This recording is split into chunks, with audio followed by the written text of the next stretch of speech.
Brought to bye Baidyanath काऊ घी। बैद्यनाथ काऊ घी विश्वास मां का आयुर्वेदिक शास्त्रों के अनुसार पंचतंत्र को सुधारने में लाभकारी। सरकार हमें यह ना बताए कि रिव्यू कैसे किया जाना चाहिए। मीडिया और पब्लिक को जो मामले पता है, सरकार को कैसे उनकी जानकारी नहीं है। क्वियर जोड़े के द्वारा बच्चा गोद लेना गैर कानूनी है। क्यों? कानून यूं ही अच्छी और बुरी पेरेंटिंग का दावा नहीं कर सकता। हमारे सिस्टम की असल ताकत हमारे नागरिकों को न्याय दिलाने से है। जज तकनीक में कुशल नहीं है, इसके कारण नागरिकों की परेशानी नहीं बढ़ाई जा सकती। हमें टेक्नोलॉजी अपनानी ही होगी। यदि देश में लोकतंत्र को बनाए रखना है तो प्रेस की आजादी देनी ही होगी। ये सभी बयान है भारत के 50वें चीफ जस्टिस डीवाई चंद्रचूड़ के। सीजेआई चंद्रचूड़ अपने बयानों और फैसलों को लेकर जितनी सुर्खियों में रहते हैं, उतना शायद ही कोई और चीफ जस्टिस कभी रहे हों। हालांकि उनके पिता के भी कुछ मिलते जुलते किस्से रहे हैं। सीजेआई चंद्रचूड़ के पिता जस्टिस वाई.वी. चंद्रचूड़ देश के 16वें चीफ जस्टिस थे। कई बार उनकी टिप्पणियों ने तत्कालीन प्रधानमंत्री इंदिरा गांधी को नाखुश किया था। उन्हीं के बेटे जस्टिस डीवाई चंद्रचूड़ ने पिछले बरस 9 नवंबर 2022 को सीजेआई पद की शपथ ली थी।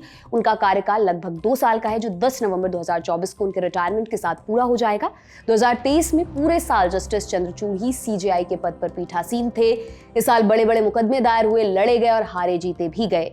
इन मामलों में सीजेआई का रुख हमेशा लोगों को रोचक लगा, तो इन्हीं टिप्पणियों, फैसलों, ऑब्जर्वेशंस को हम आप तक लेकर आ गए हैं। नमस्कार, मेरा नाम दिव्यांशी सम्राट है। आप देखना शुरू कर चुके हैं हमारी खास सीरीज साल बदली, जिसमें हम आपको इस साल हुई खास चीजों की फहरिस्त से रूबरू करवाते हैं। साल बदली के इस एपिसोड में बात होगी सुप्रीम कोर्ट के चीफ जस्टिस डीवाई चंद्रचूड़ की। जस्टिस चंद्रचूड़ के 2023 में दिए कौन से 10 सबसे दमदार बयान थे, एक एक कर उन सभी के बारे में जानते हैं।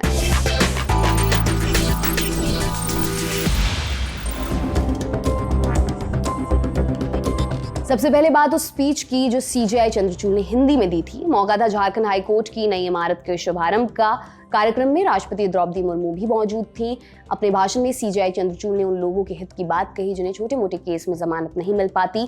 इन लोगों के केस अदालत में पेंडिंग रहते हैं, जुर्म साबित ना भी हुआ हो तब भी वो जेल में बंद रहते हैं। कई बार सालों तक ऐसा चलता है और जब आखिर में फैसला आता है तो ये लोग निर्दोष पाए जाते हैं, इन्हें बरी कर दिया जाता है। देश में ऐसे लोगों की तादाद काफी ज्यादा है। कई जिंदगियां ऐसे बर्बाद होती हैं। इसलिए सीजेआई ने हाई कोर्ट्स को नसीहत दी कि ऐसे लोगों को जल्दी जमानत दे दी जाए। सुनिए इस मैटर पर सीजेआई ने क्या कहा। सजा होने के पहले हजारों नागरिक छोटे अपराधों के लिए कारागारों में बंदी रहते हैं, अक्सर महीनों या सालों तक। उनके पास न ही साधन है, न ही साक्षरता। यदि न्याय प्रणाली में उनको न्याय शीघ्रता से मिल न पाए तो उनकी आस्था कैसे बने रहेगी। प्रिजम्पशन ऑफ इनोसेंस न्याय व्यवस्था का मूलभूत सिद्धांत है। उस सिद्धांत को जमानत के मामलों में प्रत्यक्ष रूप में हमें अपने सामने रखना चाहिए। गरीब विचाराधीन कैदी यानी अंडर ट्रायल की जमानत में विलंब होने से सामान्य नागरिक की आस्था कैसे दृढ़ रहेगी। ये पहली बार था जब सीजेआई चंद्रचूड़ ने हिंदी में भाषण दिया। सीजेआई चंद्रचूड़ ने जब से अपना कार्यकाल शुरू किया है, वे अंग्रेजी के अलावा हिंदी और दूसरी भारतीय भाषाओं को तरजीह देते रहे हैं। इसी कड़ी में उन्होंने 9000 से ज्यादा फैसलों का 14 भारतीय भाषाओं में अनुवाद भी करवाया है। 9 नंबर पर है चीफ जस्टिस चंद्रचूड़ का संविधान के मूल ढांचे को लेकर दिया गया बयान। संविधान के मूल ढांचे के बारे में एक बार आपको संक्षिप्त में पहले बता देते हैं। केशवानंद भारती केस के 1973 में आए फैसले से ही बेसिक स्ट्रक्चर या कहीं संविधान के मूलभूत ढांचे का कॉन्सेप्ट सुप्रीम कोर्ट लाया था। इसकी परिभाषा को समय समय पर सुप्रीम कोर्ट प्रसारित यानी एक्सपैंड भी करता रहता है। बेसिक स्ट्रक्चर के तहत सुप्रीम कोर्ट ने एक मर्यादा तय कर दी। संविधान में संसद बदलाव तो कर सकती है, लेकिन संविधान की मूल भावना कायम रखनी होगी। दूसरे शब्दों में संविधान के विपरीत जाने वाले कानून नहीं बनाए जा सकते। अब इसे लेकर चीफ जस्टिस चंद्रचूड़ का बयान किस प्रसंग पर आया? दरअसल भारत के उपराष्ट्रपति जगदीप धनखड़ 11 जनवरी को एक कार्यक्रम में शामिल हुए थे। टाइम्स ऑफ इंडिया की एक रिपोर्ट के मुताबिक कार्यक्रम में उन्होंने कहा कि सुप्रीम कोर्ट ने केशवानंद भारती केस के जजमेंट से गलत मिसाल पेश की है। यही केस है जहां से बेसिक स्ट्रक्चर का डॉक्ट्रिन अस्तित्व में आया था। फिर कुछ दिनों बाद 21 जनवरी को बार एसोसिएशन के एक आयोजन में भाषण देते हुए चीफ जस्टिस चंद्रचूड़ ने बातों ही बातों में उपराष्ट्रपति की बात का जवाब दे दिया। जस्टिस चंद्रचूड़ ने कहा, केशवानंद भारती केस का फैसला संविधान की आत्मा को बनाए रखने में मदद करता है। संविधान का मूल ढांचा ध्रुवतारे की तरह है। जब आगे का रास्ता पेचीदा होता है तो इससे संविधान की व्याख्या करने वालों और उसे लागू करने वालों को एक दिशा मिलती है। इसमें संविधान की सर्वोच्चता, कानून का शासन, शक्तियों का बंटवारा, न्यायिक समीक्षा, धर्मनिरपेक्षता, संघीय व्यवस्था, व्यक्ति की स्वतंत्रता और गरिमा, राष्ट्र की अखंडता की बात कही गई है। आगे चीफ जस्टिस ने कहा, एक जज की कुशलता बिना संविधान की आत्मा से छेड़छाड़ किए संविधान की व्याख्या करने में है। केशवानंद भारती का फैसला इस मामले में एक मिसाल है जिसे बाद में पड़ोसी देशों जैसे नेपाल, बांग्लादेश और पाकिस्तान ने भी अपनाया। यहाँ इस बात का जिक्र करना बेहद जरूरी है कि संविधान के बेसिक स्ट्रक्चर ने कई बड़े बड़े मुद्दों पर सुप्रीम कोर्ट को फैसला लेने में मदद की है। ये फैसले जनहितकारी भी साबित हुए हैं। बेसिक स्ट्रक्चर पर उपराष्ट्रपति के सवालों के जवाब तो सीजेआई ने बातों ही बातों में स्पष्ट कर दिए, मगर धनखड़ अकेले ऐसे व्यक्ति नहीं है जिन्होंने सुप्रीम कोर्ट की कार्यप्रणाली पर टिप्पणी की हो। केंद्रीय मंत्री किरेन रिजिजू भी कई मौकों पर न्यायालय पर टिप्पणियां करते रहे हैं। इन चीजों में कोलेजियम सिस्टम से जजों की नियुक्ति तक उनके प्रिय विषय रहे हैं, जिन्हें बदलने का उन्होंने मुद्दा भी उठाया। कई लोगों ने इसे लेकर सवाल करने भी शुरू कर दिए कि क्या सरकार और कानून मंत्री न्यायपालिका पर दबाव बनाने की कोशिश कर रहे हैं। इसका जवाब सीजेआई डीवाई चंद्रचूड़ ने दिया। इंडिया टुडे कॉन्क्लेव में सीजेआई चंद्रचूड़ से पूछा गया, क्या सरकार दबाव बनाने की कोशिश करती है, तो सीजेआई ने क्या कहा, सुनिए। Well, let me join issue with the law minister. He has a perception, I have a perception, and there's bound to be a difference in perceptions. And what's wrong about having a difference in perceptions? Sometimes there's a difference, but we have to deal with differences in perception even within the judiciary. I dare say there are differences in perception even within government, but we all deal with it with a sense of robust constitutional statesmanship. So first and foremost, I don't want to join issue with the law minister for his perception. I respect his perception, and I'm sure that he has a great deal of respect for ours as well.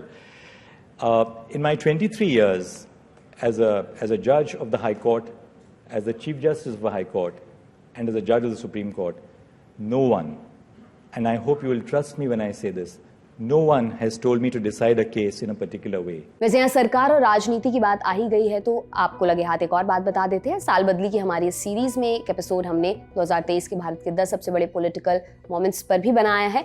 इसके अलावा 12 महीने 12 memes और 2023 के वो 10 moments जब internet थम गया जैसे और भी कई टॉपिक्स पर आपको साल बदली के एपिसोड्स देखने को मिलेंगे। आपकी सहूलियत के लिए हमने लिंक डिस्क्रिप्शन में चिपका दी है। फिलहाल इस वीडियो को कंटिन्यू करते हैं और चलते हैं नंबर 7 पर।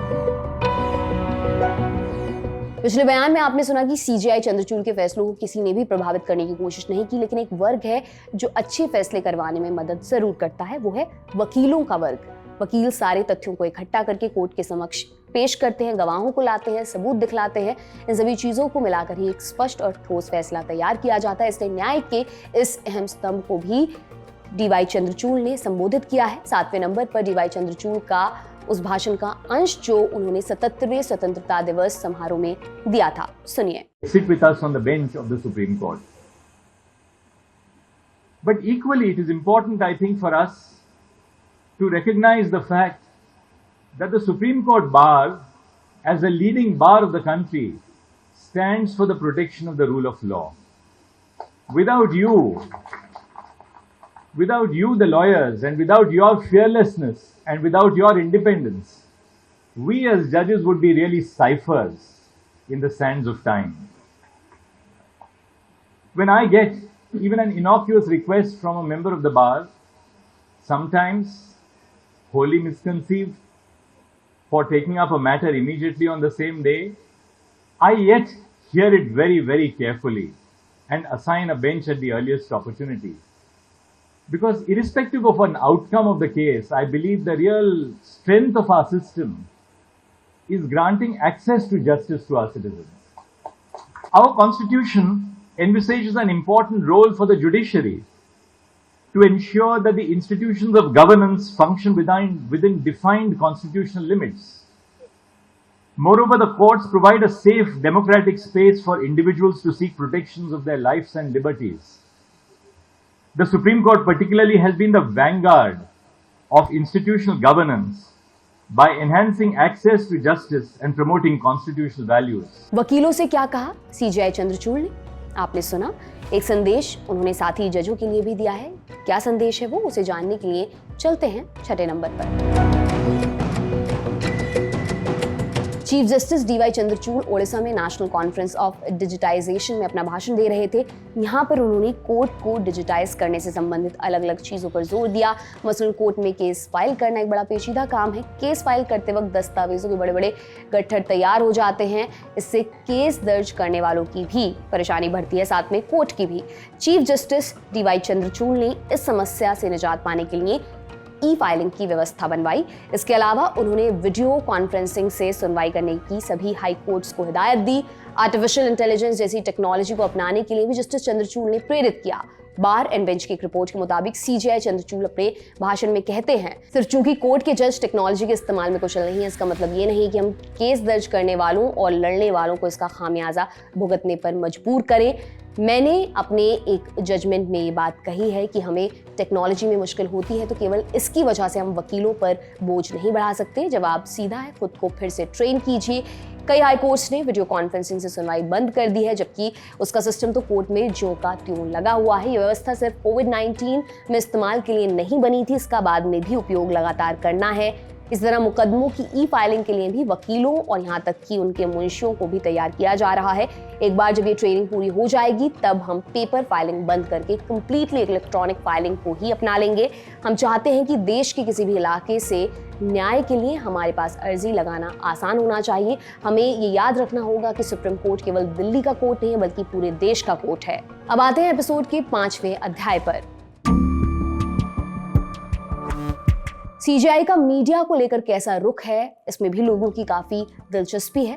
इंडियन एक्सप्रेस अखबार के कार्यक्रम में उन्होंने इसे लेकर अपने विचार रखे थे। सीजेआई चंद्रचूड़ ने कहा, राजकीय अवधारणा में मीडिया चौथा स्तंभ माना जाता है और इसलिए ये लोकतंत्र का एक अभिन्न अंग है।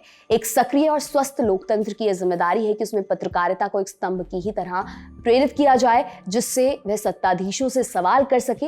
ये कहा भी जाता है कि सत्ता से सच बोलो। अगर प्रेस को ऐसा करने से रोका गया तो ये लोकतंत्र की जीवंतता से समझौता होगा। यदि देश में लोकतंत्र को बनाए रखना है तो प्रेस की आजादी देनी ही होगी। सुप्रीम कोर्ट ने भी कई महत्वपूर्ण फैसलों में पत्रकारों के अधिकारों पर जोर दिया है। कोर्ट ने एक फैसले में कहा था कि भारत की आजादी तब तक सुरक्षित रहेगी जब तक पत्रकार बदले की धमकी से डरे बिना सत्ता से सच बोलते रहेंगे। इसके अलावा बात करें अगर जस्टिस चंद्रचूड़ के फेवरेट पत्रकार की तो उनका नाम है आर.के. लक्ष्मण। आर.के. लक्ष्मण अब इस दुनिया में नहीं है, लेकिन उनके दौर के वो मशहूर कार्टूनिस्ट थे। वो अपने कार्टून से सरकार पर तंज कसने के लिए काफी लोकप्रिय थे। पर एक तरफ सीजेआई चंद्रचूड़ ने जहां मीडिया के प्रोत्साहन की बात कही तो दूसरी तरफ जब जब मीडिया भटका तो फटकार भी लगाई। क्या था मामला, जानेंगे चौथे नंबर पर। इस बयान पर आने से पहले आपको थोड़ा बैकग्राउंड इसका बता देते हैं। दरअसल सुशांत सिंह राजपूत के केस में मीडिया ट्रायल को लेकर केस बॉम्बे हाईकोर्ट पहुंचा था। इस केस के निर्णय में हाईकोर्ट ने कहा था टीवी चैनल्स को सेल्फ रेगुलेशन फॉलो करवाने के लिए सख्त गाइडलाइंस नहीं है। इस निर्णय से नाखुश न्यूज ब्रॉडकास्टर एसोसिएशन यानी एनबीए ने सुप्रीम कोर्ट में अपील की। अपील की सुनवाई के दौरान एनबीए ने कोर्ट से कहा, हम बॉम्बे हाईकोर्ट की टिप्पणी से सहमत नहीं है। अगर हम किसी चैनल के खिलाफ 5 ऑर्डर देते हैं तो उनका लाइसेंस रिन्यू नहीं किया जाता। कोर्ट की टिप्पणी से हम व्यथित हैं, मानो हम फेल हुए हैं या लोगों की उम्मीद पर खरे नहीं उतरे। इसके बाद सीजेआई ने एनबीए को जमकर फटकार लगा दी। सीजेआई ने कहा, आप कह रहे हैं कि टीवी चैनल खुद से संयम बरतते हैं, मैं नहीं जानता कि अदालत में कितने लोग आपसे सहमत होंगे। सुशांत सिंह केस में हर कोई बौखला गया था और यही साबित करने की कोशिश में लगा था कि ये मर्डर केस है। आपने जांच शुरू कर दी, ठीक है, पर आप कितना जुर्माना लगाते हैं? 1 लाख? एक चैनल एक दिन में कितना कमाता है? जब तक आप नियमों को सख्त नहीं बनाते किसी भी टीवी चैनल पर इसका पालन करने की कोई बाध्यता नहीं होगी। आगे सीजेआई कहते हैं, सिर्फ 1 लाख का जुर्माना टीवी चैनल्स को नियम तोड़ने से कैसे रोक सकता है? आप कह रहे हैं जुर्माना 2008 में सेट किया गया था, तो पिछले 15 सालों से आपने उतना ही फाइन रखा हुआ है। चैनल को उस शो से जितना फायदा हुआ हो, फाइन भी उसके हिसाब से तय होना चाहिए। हम मानते हैं कि सेल्फ रेगुलेशन ठीक चीज है, लेकिन वो प्रभावी भी होना चाहिए। इसके साथ ही सुप्रीम कोर्ट ने कहा कि टीवी चैनल्स की गाइडलाइंस को मजबूत करने के लिए अब कोर्ट खुद एक दिशा निर्देश लेकर आएगा। अब चलते हैं तीसरे नंबर पर। जम्मू और कश्मीर को स्पेशल राज्य का दर्जा देने वाले आर्टिकल 370 और आर्टिकल 35A को सरकार ने 5 अगस्त 2019 को समाप्त कर दिया था। इस कदम के विरुद्ध सुप्रीम कोर्ट में याचिका दायर की गई, जिसका फैसला 11 दिसंबर को आया। 5 जजों की संविधान पीठ ने इसका फैसला तैयार किया था, जिसमें सीजेआई चंद्रचूड़ अध्यक्षता कर रहे थे। केस के 3 अलग अलग फैसले आए, लेकिन मुख्य बिंदु पर सब में सहमति थी। केंद्र सरकार ने कानूनी वैध काम ही किया है। बहुमत से हुए इस फैसले को पढ़कर सुना रहे थे chief justice of India D Y Chandrachud. क्या कहा सीजेआई ने? राष्ट्रपति की भूमिका के तहत सरकार की शक्ति का प्रयोग केंद्र कर सकता है। संसद या राष्ट्रपति उद्घोषणा के तहत किसी राज्य की विधायी शक्ति का प्रयोग करने में समर्थ है। भारत में शामिल होते ही जम्मू कश्मीर की संप्रभुता खत्म हो गई थी। जम्मू कश्मीर के पास कोई आंतरिक संप्रभुता भी नहीं थी। इसका संविधान भारत के संविधान के अधीन था। राष्ट्रपति के पास अनुच्छेद 370 खत्म करने की शक्ति थी। ये तो हुई 370 हटाने की वैधता पर बात, लेकिन सीजेआई ने जम्मू कश्मीर को केंद्र शासित प्रदेश बनाने पर भी अपनी बात रखी। सीजेआई ने आगे कहा, चुनाव आयोग को जम्मू कश्मीर में सितंबर 2024 तक चुनाव सुनिश्चित करवाने के लिए हम निर्देश देते हैं। केंद्र का वायदा है कि जम्मू कश्मीर को फिर से राज्य बनाया जाएगा, पर असल में ये कोई जरूरी नहीं था कि पहले जम्मू कश्मीर को 2 केंद्र शासित प्रदेशों में तब्दील कर दिया जाता। जम्मू और कश्मीर में सितंबर 2024 से पहले चुनाव करवाए जाएं। अगला नंबर है सेम सेक्स मैरिज पर आए निर्णय का। सेम सेक्स मैरिज यानी समलैंगिक विवाह के लिए LGBTQ समुदाय लंबे समय से लड़ रहा था। इन शादियों को अभी कानूनी वैधता प्राप्त नहीं हुई है। अपने फैसले में सुप्रीम कोर्ट ने इस पर कानून बनाने का निर्णय संसद पर छोड़ दिया, लेकिन इस केस में कई महत्वपूर्ण टिप्पणियां सीजेआई ने की थी। इस केस को 5 जजों की एक संविधान पीठ सुन रही थी। इसमें आखिरी फैसला 3-2 के अनुपात में आया, यानी 3 जज एक मत थे कि इन शादियों पर कोर्ट नहीं संसद ही फैसला ले सकती है, जबकि 2 जजों का मानना था कि संविधान के भाग 3 के हिसाब से शादियां वैध हैं। सीजेआई चंद्रचूड़ और जस्टिस संजय कृष्ण कौल ही वो 2 जजेस थे जिन्होंने इसे वैध माना। जब इस केस की सुनवाई चल रही थी तब सरकार ने कोर्ट से कहा था कि क्वेयर एक शहरी अभिजाती चीज है। फैसला सुनाते वक्त सीजेआई ने इस बात पर जवाब देते हुए कहा, ऐसा नहीं है कि क्वेयर सिर्फ शहरों में मिलते हैं। यदि अंग्रेजी बोलने वाला व्हाइट कॉलर मेल क्वेयर हो सकता है, तो गांव के खेत में काम करने वाली एक औरत भी क्वेयर हो सकती है। अगर कोई कहता है कि क्वेयर सिर्फ शहरों और एलीट क्लास तक महदूद हैं, तो ये क्वेयर का निशान मिटाने की कोशिश होगी।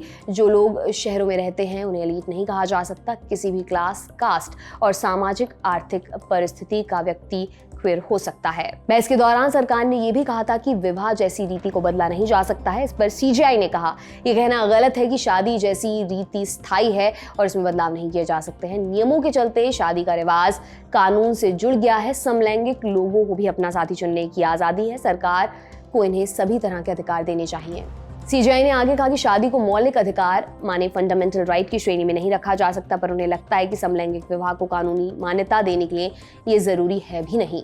जस्टिस चंद्रचूड़ कहते हैं, हम 1954 के स्पेशल मैरिज एक्ट को खत्म नहीं कर रहे हैं, लेकिन मैं ये कहना चाहता हूं कि ट्रांसजेंडर लोग इस कानून के तहत आपस में शादी कर सकते हैं। अगर एक ट्रांसजेंडर व्यक्ति हेटेरोसेक्सुअल व्यक्ति से शादी करता है तो ऐसी शादी को एक व्यक्ति को पुरुष और दूसरे को महिला मानकर मान्यता दी जाएगी। ट्रांसजेंडर पुरुष को एक महिला के साथ शादी का अधिकार है, उसी तरह ट्रांसजेंडर महिला को एक पुरुष के साथ शादी का अधिकार है। ट्रांसजेंडर पुरुष और ट्रांसजेंडर महिला भी शादी कर सकते हैं और अगर इसकी अनुमति नहीं दी गई तो ये 2019 के ट्रांसजेंडर प्रोटेक्शन कानून का उल्लंघन होगा। भले ही इसके फाइनल जजमेंट में समलैंगिक विवाहों को कानूनी मान्यता नहीं मिल पाई, लेकिन सीजेआई चंद्रचूड़ की टिप्पणियों ने इस सामाजिक मुद्दे पर आगे की दिशा जरूर दे दी है। 10वें से शुरू करते हुए 9 पड़ाव पूरे हो चुके हैं और अब हम पहुंच गए हैं पहले नंबर पर। इसकी शुरुआत होती है मई महीने से। देश के उत्तर पूर्वी राज्य मणिपुर में हिंसा भड़की, कई जगह आगजनी हुई, बहुत सी जानें गईं। राज्य में माहौल बद से बदतर होता गया। मणिपुर में महिलाओं के साथ भी क्रूरता के मामले सामने आने लगे, मगर सबसे ज्यादा तकलीफ दी इंटरनेट पर पहुंचे एक वीडियो ने। इस वीडियो में 2 महिलाओं को एक समूह बिना कपड़ों के परेड कराता दिख रहा था। वीडियो में लोगों के हाथों में लकड़ियां और लाठियां हैं। जो लोग ये परेड करवा रहे थे वो इस चीज को खुशी और गर्व के साथ कर रहे थे। इस वीडियो ने हर किसी को झकझोर कर रख दिया। ये मामला फिर सुप्रीम कोर्ट पहुंचा। इस पर सुनवाई कर रही थी सीजेआई DY चंद्रचूड़ की अध्यक्षता वाली ट्रिपल बेंच।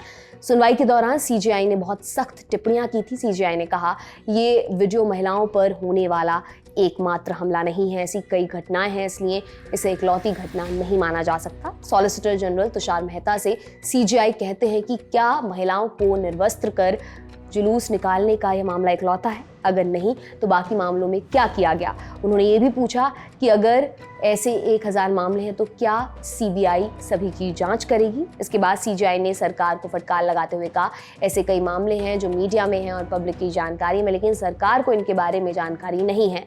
सुनवाई में पूर्व विदेश मंत्री सुषमा स्वराज की बेटी बांसुरी स्वराज भी मौजूद थी। बांसुरी स्वराज पेशे से वकील हैं और दिल्ली भाजपा के विधि प्रकोष्ठ की प्रदेश सह संयोजक भी हैं। बांसुरी ने कोर्ट से कहा, ऐसा ही एक मामला बंगाल में भी हुआ है, जिस पर सीजेआई ने जवाब देते हुए कहा कि हम आपको सुनेंगे पर पहले मणिपुर। बांसुरी ने आगे जिरह करते हुए कहा कि पश्चिम बंगाल के एक पंचायत उम्मीदवार का वीडियो आया है जिसे निर्वस्त्र कर घुमाया गया था। चीफ जस्टिस चंद्रचूड़ ने इसका जवाब देते हुए कहा, बिलाशक देश भर में महिलाओं के खिलाफ अपराध हो रहे हैं, ये हमारी सामाजिक वास्तविकता है, लेकिन यहाँ हम एक ऐसी चीज़ की बात कर रहे हैं जो अभूतपूर्व प्रकृति की है। सांप्रदायिक संघर्ष की स्थिति में हुई हिंसा, मणिपुर के लिए आपके पास क्या सुझाव हैं वो बताइए। पर जब इसके जवाब में बांसुरी ने बीकानेर में हुई घटना भी गिनवा दी तो सीजेआई तुरंत बोले, क्या आप कह रही हैं कि हम या तो सभी महिलाओं की रक्षा करें या फिर किसी की भी ना करें। चीफ जस्टिस की ये टिप्पणी अपराधों की आपसी तुलना की तार्किकता पर जरूरी सवाल खड़े करती है। जाते जाते हम एक बात स्पष्ट करना चाहते हैं, जिन भी न्यायिक मामलों का जिक्र इस वीडियो में हुआ है, सुप्रीम कोर्ट में उनकी सुनवाई अंग्रेजी में हुई थी। जो आदेश और फैसले आए वो भी मुख्य रूप से अंग्रेजी में ही आए। हम आपको उनका हिंदी भावानुवाद बता रहे हैं, जिसमें सुनवाई, आदेश या फैसलों के प्रमुख बिंदु भी शामिल किए गए हैं। विस्तृत जानकारी के लिए दर्शक कोर्ट रिकॉर्ड्स का रुख कर सकते हैं। 10वें से लेकर पहले बयान तक की फहरिस्त हमने आपके सामने रख दी, लेकिन ऐसा भी नहीं है कि सीजेआई के बस यही 10 बयान दमदार हों। भारत के मुख्य न्यायाधीश की कई और बातें भी दमदार हैं, जिन्हें एक ही वीडियो में शामिल किया जाना मुमकिन नहीं है। तो साल बदली के इस एपिसोड को यहीं पर विराम देते हैं। जैसा कि हमने आपको बताया, साल बदली के और भी एपिसोड्स हैं और लिंक डिस्क्रिप्शन में आपको मिल जाएंगे, एक बार उन्हें भी जरूर देखिएगा। हो सकता है कोई ऐसी जरूरी चीज़ आपको देखने को मिल जाए जो आपसे छूट गई थी। आपके लिए एपिसोड लिखा था हमारे साथी नावेद ने। देखते रहिए द लल्लन टॉप। शुक्रिया।